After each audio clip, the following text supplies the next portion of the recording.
Bienvenue au rendez-vous tech d'Audiophile du vendredi 7 juin 2024. Comme à toutes les semaines, je profite de ce moment pour vous partager les actualités technologiques et parfois scientifiques que j'ai vu passer depuis notre dernier rendez-vous, qui était quand? La semaine passée. Hey, j'espère que vous avez eu une belle semaine. Moi, de mon côté, tout est tranquille. Tout baigne dans l'huile, comme on dirait chez nous. Mais je continue à faire mes tests là, de cloud gaming et bon, j'essaie de faire des comparatifs aussi. Quelqu'un m'a prêté quelque chose, alors je vous reviendrai dans les prochaines semaines à ce sujet. Hey, on commence ça tout de suite avec la première actualité. Bon épisode!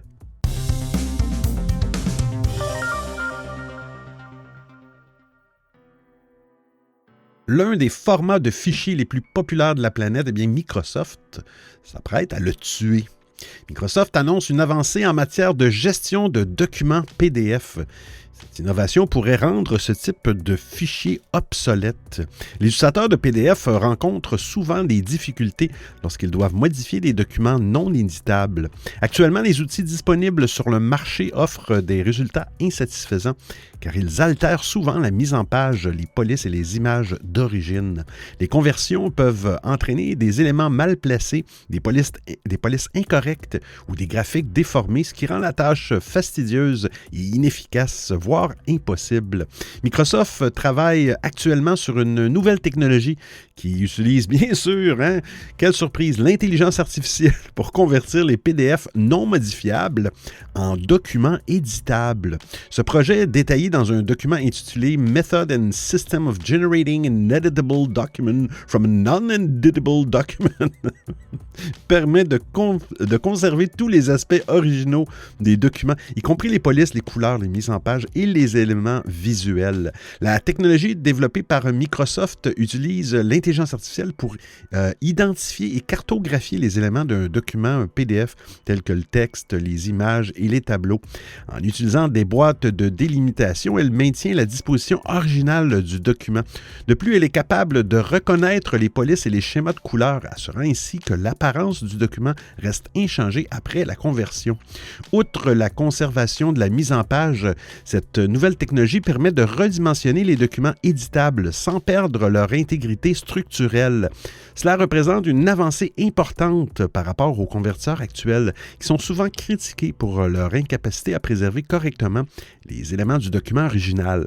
En rendant possible l'édition facile des PDF protégés, eh bien, cette technologie pourrait bien rendre obsolètes les documents initialement conçus pour être non modifiables.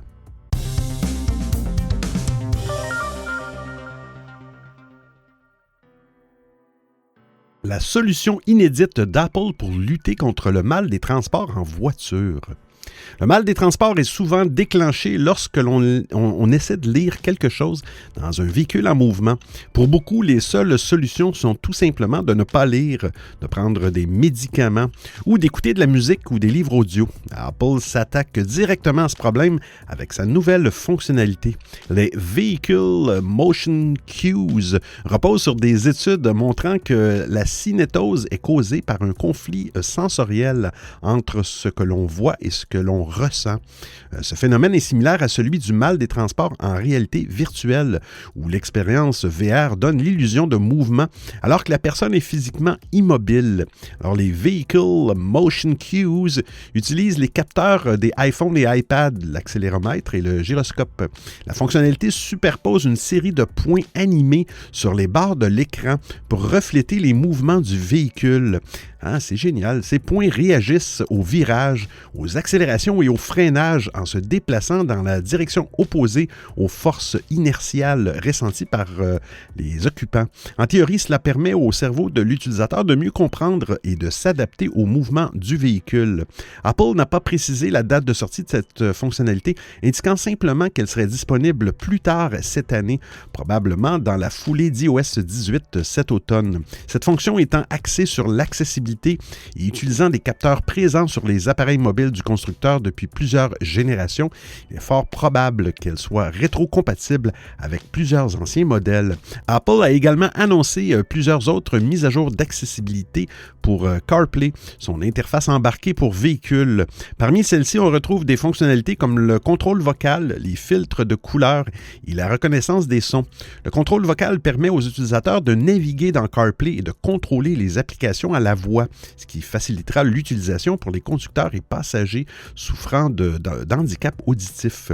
La reconnaissance des sons peut alerter les utilisateurs lorsqu'un klaxon ou une sirène retentit, tandis que les filtres de couleurs et autres options d'accessibilité visuelle, comme le texte en gras et les polices plus grandes, rendent l'interface CarPlay plus accessible pour les personnes daltoniennes ou ayant des difficultés visuelles.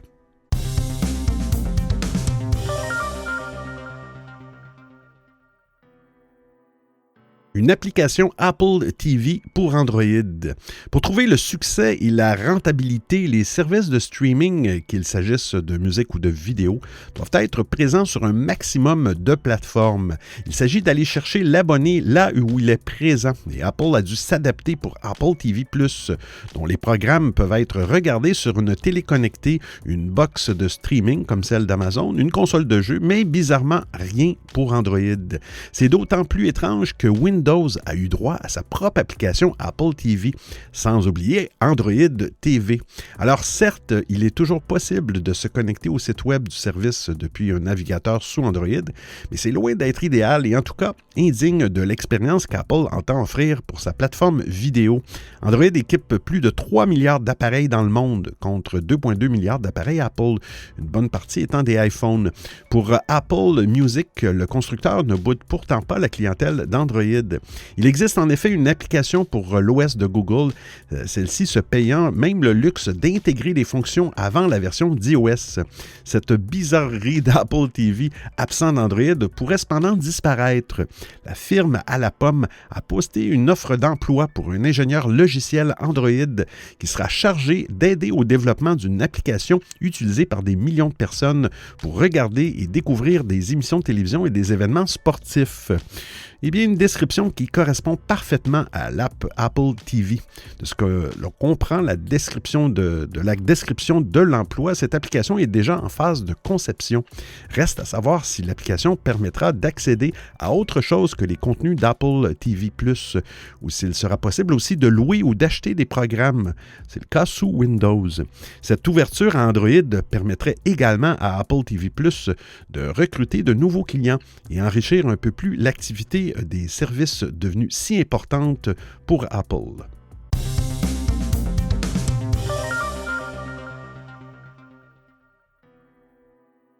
Android, il est enfin possible de modifier des messages RCS après leur envoi. Chaque trimestre, Google réserve une petite surprise aux utilisateurs Android qui ont droit à quelques nouveautés. La fournée estivale vaut le coup d'œil.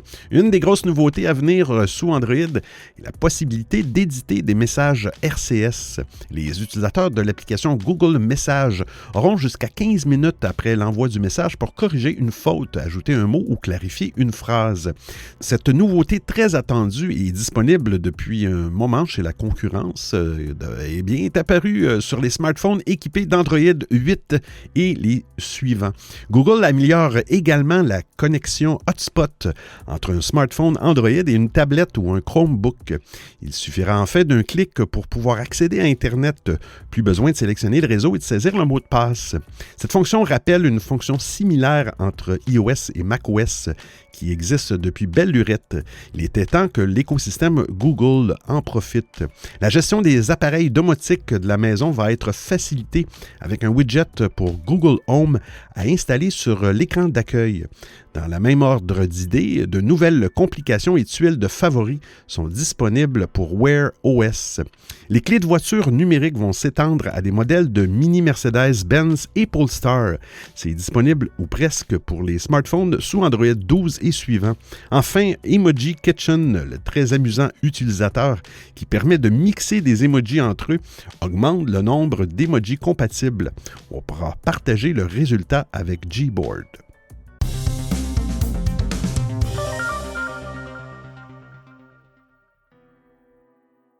Google Play Store. Cette nouveauté sauve vos données personnelles. Le fait d'installer une application sur son smartphone implique généralement de créer un compte associé. En effet, rares sont les apps à pouvoir être pleinement utilisées sans passer par cette étape. Le problème est qu'il n'est pas toujours aussi facile de créer un compte que de le supprimer. Google s'intéresse à cette problématique depuis quelques années et souhaite redonner plus de contrôle aux utilisateurs sur leurs données. Sa boutique d'applications, le Play Store, comprend une nouvelle section pour faciliter la procédure de suppression de comptes et des données personnelles. Repérée par Android Authority, elle commence à faire son apparition après plusieurs mois d'attente. La firme de Mountain View avait demandé aux développeurs en avril 2023 à inclure des informations concernant la suppression des comptes sur leur fiche Play Store. Le moteur de recherche a donné du temps, permettant même aux développeurs d'attendre jusqu'au 31 mai 2024 pour faire le nécessaire. La nouveauté apparaît peu à peu, alors que la date limite approche et vous pouvez l'apercevoir sur certaines applications comme Facebook, WhatsApp ou TikTok. Pour découvrir cette nouvelle section, il faut se rendre sur la fiche de l'application sur le Play Store. Il faut ensuite ouvrir Sécurité des données. La boutique propose un rappel sur les données collectées, si elles sont chiffrées et si la suppression de compte est disponible. Une page plus détaillée contient un lien vers le site du développeur pour supprimer son compte d'appli. Avec cette section, Android s'inspire d'Apple qui a mis en place la même règle dès 2022. Cette nouveauté est une bonne nouvelle pour les utilisateurs Android. Elle facilite l'accès à une section souvent volontairement masquée par les créateurs d'applications. Rappelons que le fait de supprimer une application de votre téléphone n'est que la partie émergée de l'iceberg pour reprendre le contrôle sur ses données.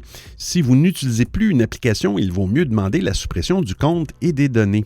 Cela évite l'utilisation de données personnelles et le risque de les voir réapparaître en cas de cyberattaque sur un service que vous n'utilisez plus. Notez que le règlement général sur la protection des données, le fameux RGPD, en Europe, comprend le droit à l'effacement. Celui-ci est également connu sous le nom de droit à l'oubli. Ce droit est stipulé à l'article 17 du RGPD et s'il n'est pas absolu, il permet de demander la suppression de ces données personnelles dans de nombreuses circonstances.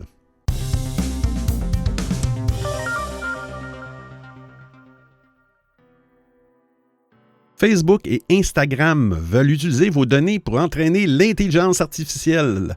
Oh, quelle surprise! Meta va bientôt changer sa politique de confidentialité.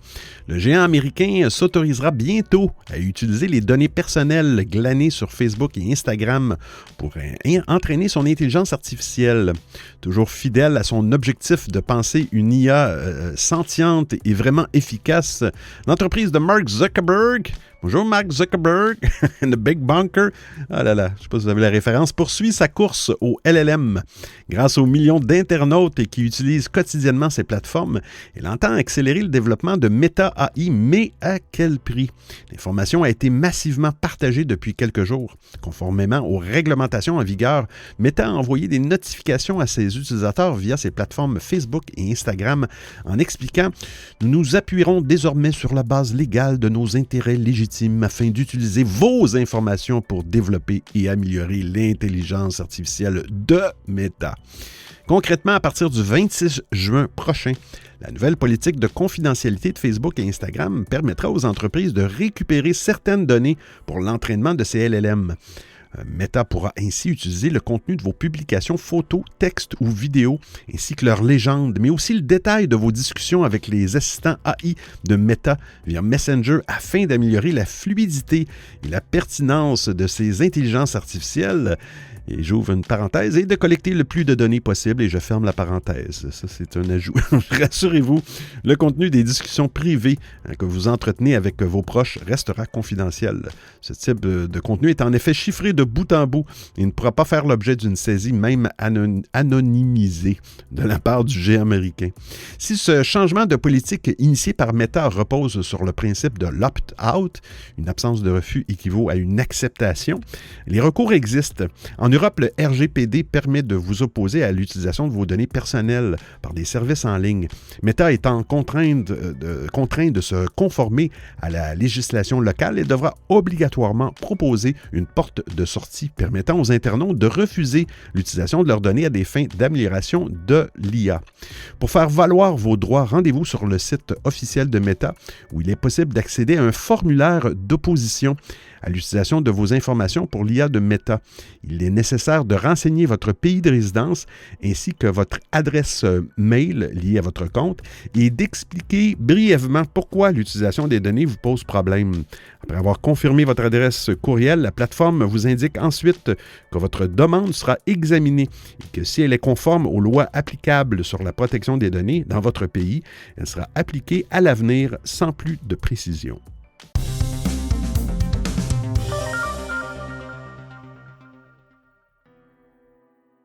WhatsApp, bientôt une option pour nettoyer les messages non lus.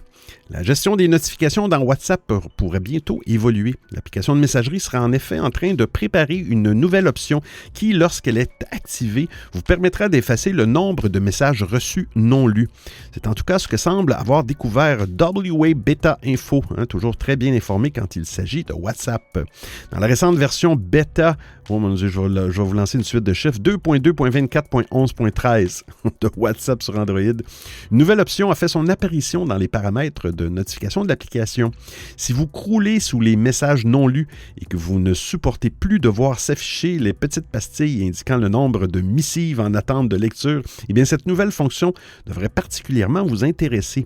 Identifiée sous l'intitulé « Effacer les non lus ». Elle permet de remettre à zéro le compteur de messages non lus dans l'application, et cela à chaque ouverture de celle-ci. Une solution qui devrait être particulièrement utile dans le cas des conversations de groupe. Avec un tel outil, ceux qui n'arrivent pas ou plus à gérer l'afflux de messages dans l'application pourront prioriser plus efficacement la lecture de leurs conversations les plus importantes. Depuis plusieurs mois maintenant, WhatsApp multiplie les mises à jour, introduisant de nouvelles fonctionnalités pour tenter de rester attractive. Il y a quelques semaines, la messagerie activait officiellement la protection Passkeys sur iOS pour reconnecter plus facilement son compte WhatsApp. Plus récemment, l'application a déployé plusieurs mises à jour visant à améliorer l'interface de l'application sur iOS et Android. Fin mars, l'application de messagerie commençait à tester une nouvelle interface pour l'écran d'appel. Plus récemment, WhatsApp a procédé à un véritable lifting de l'interface de son application. Outre une évolution dans les couleurs, l'interface de l'application Android a connu d'importants changements. La barre d'outils a migré en bas de l'écran, comme sur iOS. Par ailleurs, le sélecteur de contenu qui s'affichait jadis en plein écran pour partager une photo ou une vidéo s'affiche désormais au sein d'un tiroir escamotable. Petite parenthèse, j'utilise beaucoup, ça n'a aucun rapport avec WhatsApp, mais j'utilise beaucoup l'application Twitch. Et c'est rare que je commente une recommandation d'application, mais c'est affreux qu'est-ce que Twitch ont fait avec leur application, sur iOS du moins, seulement sur iOS, pas iPadOS. Ils ont fait, vous ouvrez l'application Twitch et vous tombez dans le live selon leur algorithme. Et vous scrollez vers le haut, un peu à la TikTok. Vraiment, Twitch ou Amazon, s'il vous plaît, reculez.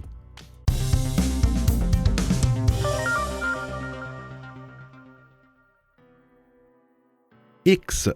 C'est qui ça, X? Ah oui, c'est vrai, c'est anciennement Twitter. Autorise officiellement le porno et les contenus violents. Oh là là! Le réseau social X autorise officiellement, depuis cette semaine, la publication de contenus à caractère érotique et pornographique sur sa plateforme qui en regorgeait déjà depuis de nombreuses années. Il y a également une autorisation pour les contenus en lien avec la violence. Et je cite, « Nous pensons que les utilisateurs devraient pouvoir créer et diffuser et visionner des contenus sexuels dès lors qu'ils sont produits et distribués de façon consensuelle », indique X au niveau de son règlement mis à jour. L'ex-Twitter assure néanmoins, je cite, « empêcher que ces contenus soient visibles par des enfants ou par des utilisateurs adultes qui ne souhaitent pas y être exposés. » La politique est similaire pour les contenus violents. Le réseau social n'avait jusqu'ici jamais formellement banni les vidéos, photos érotiques ou pornographiques depuis sa création, mais il ne les avait pas non plus officiellement autorisées. En 2019, il avait effleuré le sujet en annonçant l'interdiction à compter du 1er janvier 2020 d'images incluant une conduite sexuelle violente. Eh bien, sont désormais clairement autorisées photos ou vidéos mettant en scène la nudité d'adultes ou des actes sexuels de nature pornographique ou pouvant susciter l'excitation sexuelle. Ce point de règlement s'applique aussi au contenu généré par intelligence artificielle. En face, Facebook, Instagram ou Snapchat ont mis en place de lourdes restrictions concernant les contenus à caractère érotique ou pornographique. Aucun d'entre eux n'accepte de tels contenus. Alors, qui a raison? Vous écoutez le Rendez-vous Tech d'Audiophile. Pourquoi Signal menace de fermer ses services en Europe? Il y a un monde où vos conversations privées avec vos amis, votre famille ou même votre médecin pourraient être écoutées et lues par des tiers. C'est ce qui pourrait arriver si une nouvelle loi européenne était adoptée. Et c'est pourquoi la messagerie chiffrée Signal menace de fermer ses services en Europe. Quand même, le chiffrement de bout en bout est une technologie qui permet de protéger nos conversations en ligne en les rendant illisibles pour les tiers. Seuls les destinataires de la conversation peuvent la déchiffrer et la lire. C'est une technologie très importante pour la vie privée, mais elle est critiquée par certains politiciens et forces de l'ordre en Europe. En effet, ces derniers estiment que le chiffrement de bout en bout nuit aux enquêtes et empêche les forces de l'ordre d'accéder à des preuves importantes. Ils voudraient donc imposer aux plateformes la création de portes dérobées, en anglais des backdoors, permettant aux forces de l'ordre d'accéder au contenu chiffré. C'est le cas, par exemple, du ministre de l'Intérieur français, Gérald Darmanin. M. Darmanin. Rappelons qu'en août 2015, déjà, l'ancien procureur François Molins s'était montré critique sur le sujet du chiffrement des smartphones. Cependant, les défenseurs de la vie privée estiment que ces portes dérobées sont dangereuses, car elles pourraient être utilisées à mauvais escient par des pirates informatiques ou des gouvernements autoritaires. C'est pourquoi la messagerie chiffrée Signal a annoncé des mesures drastiques. Si la proposition de contrôle était mise en œuvre par l'Union européenne, elle cesserait ses activités en Europe. La présidente de Signal, Meredith Whittaker, a déclaré que la proposition de la loi européenne était du vin de surveillance dans des bouteilles de sécurité. Ancienne employée de Google, elle est aussi cofondatrice de l'AI Now Institute, un organisme de recherche américain consacré aux implications sociales de l'intelligence artificielle. Alors, tant que la loi n'est pas encore adoptée, Signal compte rester en Europe et soutenir les citoyens européens dans leur lutte pour la vie privée. Cependant, si la loi devait être introduite, le non-respect entraînerait de toute façon l'interdiction de Signal du marché, selon Meredith Whittaker. Bravo, Madame Whittaker. Signal rejette également le nouveau projet de compromis de l'actuelle présidence belge du Conseil, qui stipule que seules les images, vidéos et URL, mais pas les pistes audio ou les textes, doivent être filtrés. Si ce projet est accepté et appliqué à Signal, la messagerie serait contrainte de se retirer du marché européen, selon Mme Whittaker. Plusieurs spécialistes en cybersécurité ont souligné l'excellence de Signal, au point que son protocole de chiffrement, d'ailleurs, a été largement repris par d'autres applications, WhatsApp à Google Messages, en passant par Messenger ou Skype.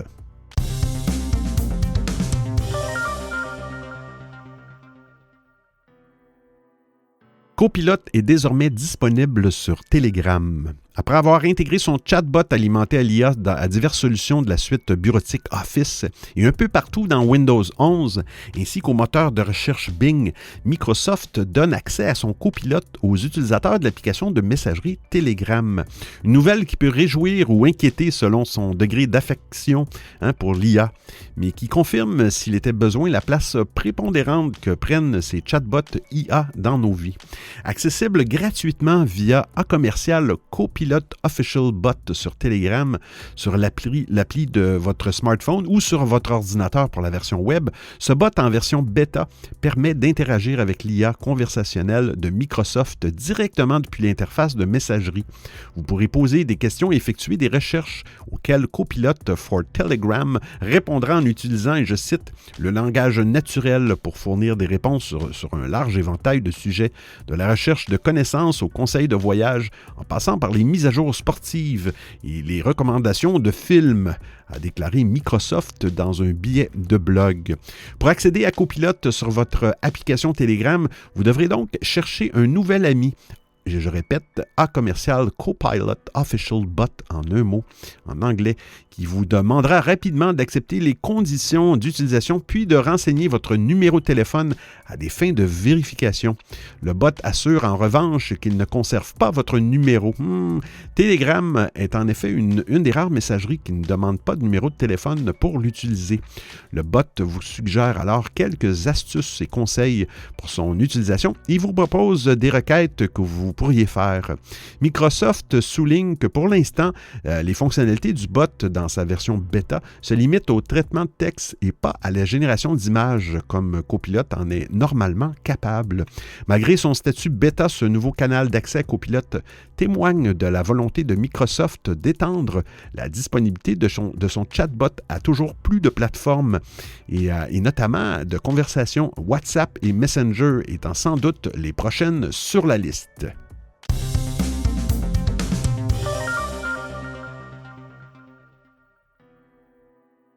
Discord va revoir le design de son interface. Parfois, pour s'adapter à leur environnement, les entreprises doivent réorienter leur stratégie. C'est notamment le cas de Discord quelques années plus tôt, qui avait dû diversifier son activité pour aller toucher de nouveaux utilisateurs en dehors des joueurs, des gamers. Les choses étant revenues à la normale depuis la crise sanitaire, eh bien, la célèbre application souhaite dorénavant recentrer tous ses efforts sur le jeu vidéo. Comme indiqué par le journaliste Tom Warren sur X, anciennement Twitter, Discord s'apprête à renouer avec ses origines, le jeu vidéo. En effet, face à la multiplication des applications de messagerie durant la pandémie de COVID-19, la plateforme avait réorienté sa stratégie pour répondre à un besoin urgent de pouvoir communiquer facilement avec ses proches dans le monde entier, à l'instar de WhatsApp ou Messenger. Bien, désormais, selon les dires de son PDG Jason Citron, Monsieur Citron, Discord, je suis désolé, Monsieur Citron, Discord s'apprête à passer d'une application de chat communautaire à grande échelle à un service qui aide les individus à approfondir leurs amitiés autour des jeux, des centres d'intérêt qu'ils partagent. Ce retour aux sources sera matérialisé par l'arrivée de nombreux changements à venir dès cette année pour l'application, à commencer par une refonte des messages de groupe, des chats vocaux et des appels de groupe. La plateforme nous informe que la fiabilité de ces technologies vocales, vidéo et de streaming va être consolidée, cela afin d'améliorer la qualité de ses services. L'entreprise souhaite par ailleurs étendre la disponibilité de ces fonctionnalités à un plus large éventail d'appareils, sans en dire plus pour le moment. Afin de célébrer comme il se doit ce changement de cap, la société a partagé une vidéo sur sa chaîne YouTube que vous trouvez le lien dans l'article. Ce retour aux sources fera sans nul doute le bonheur des joueurs, et notamment celui d'utilisateurs qui trouvaient que l'application s'était un peu trop dispersée ces dernières années.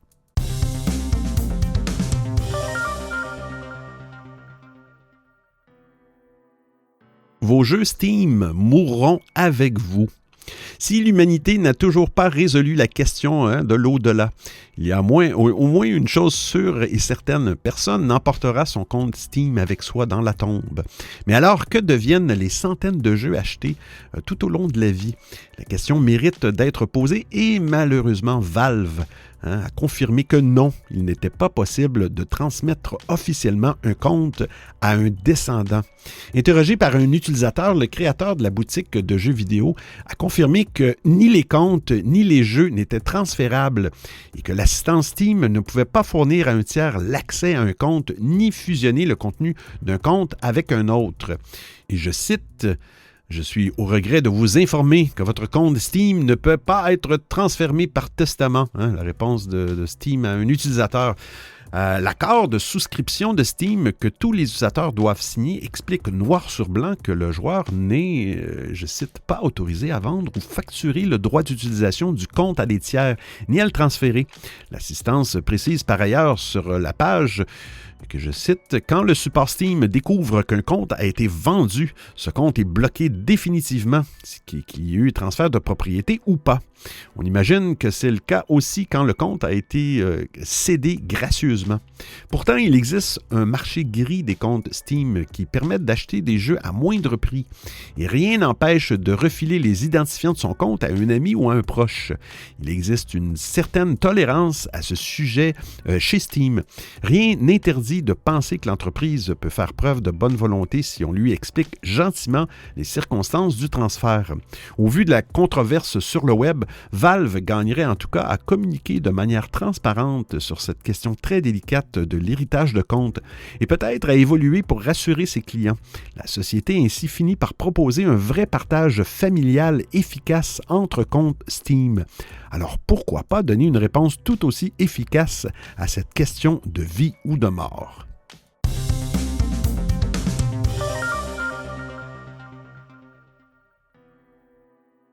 Cette ville française a installé le piège parfait contre les utilisateurs de Waze.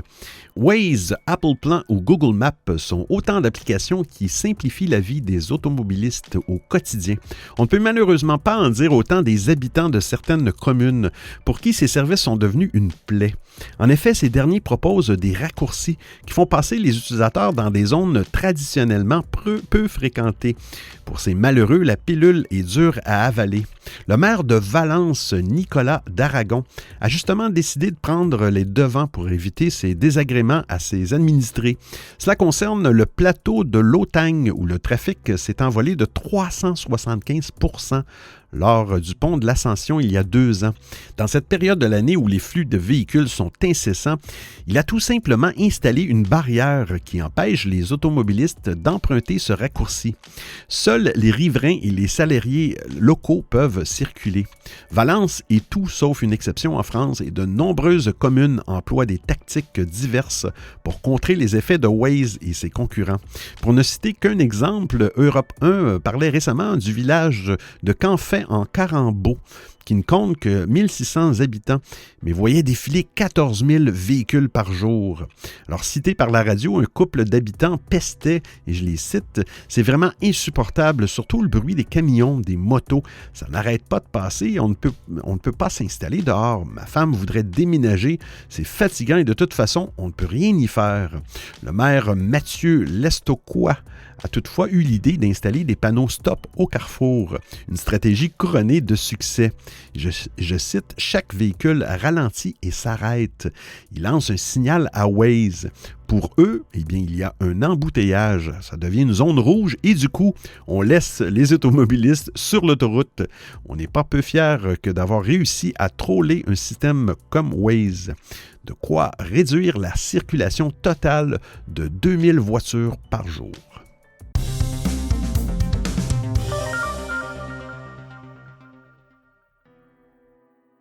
La carte graphique RTX 5090 serait plus compacte, son système de refroidissement changerait. Alors qu'elle n'est pas attendue avant la fin de l'année, les prochaines cartes graphiques GeForce se laissent approcher peu à peu. C'est notamment le modèle haut de gamme, la fameuse GeForce RTX 5090. Présentement, c'est la 4090, le haut de gamme, qui dévoile ses secrets avant l'heure. Ce GPU inédit, qui s'annonce ultra performant, pourrait sortir au 4e trimestre 2024 et être le héros de cette nouvelle génération. En effet, les modèles plus abordables comme la 5080 seraient commercialisés un peu plus tard. La RTX 5090 serait l'occasion de faire quelques changements pour NVIDIA. Si la carte est logiquement plus performante que les GeForce RTX 4090, quelques innovations seraient au rendez-vous selon les informations présentées sur le web. Par exemple, afin d'éviter la surchauffe, le GPU pourrait adopter un nouveau design pour son PCB. Celle-ci devrait également intégrer de la mémoire GDDR7, probablement développée par Samsung afin de doper ses performances. De nouvelles rumeurs et à prendre avec précaution, permettent désormais d'en apprendre un peu plus sur le système de refroidissement des RTX 5090, plus précisément des versions Founder Edition.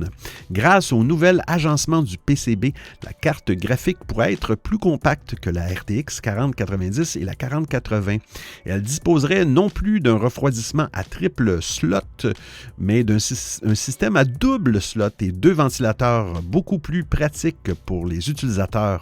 Malheureusement, quelques inconnus subsistent.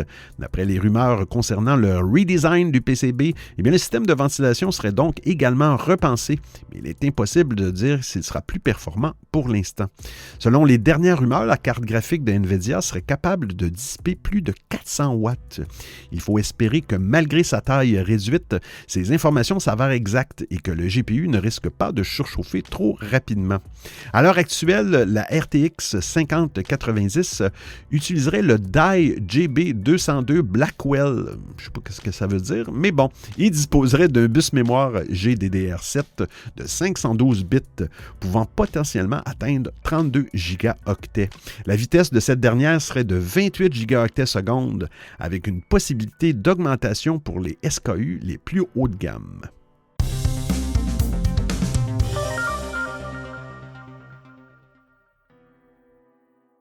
Le portail Livestream reliant les habitants de New York à Dublin suspendu pour indécence. Et rien de moins. Le projet Portals, qui est vraiment magnifique, conçu par l'artiste lituanien Benediktas Gilis avec l'aide d'une petite équipe académique, devait promouvoir l'interconnexion et la compréhension entre les habitants des deux villes grâce à une installation de Livestream fonctionnant 24 heures sur 24. Mais évidemment, des abus ont rapidement émergé. Les portals ont malheureusement été détournés par certains individus pour diffuser du contenu choquant, offensant ou à caractère sexuel. Des spectateurs à New York ont ainsi été témoins de la diffusion d'images pornographiques, de vidéos de l'attentat du 11 septembre et du meurtre de George Floyd, n'importe quoi.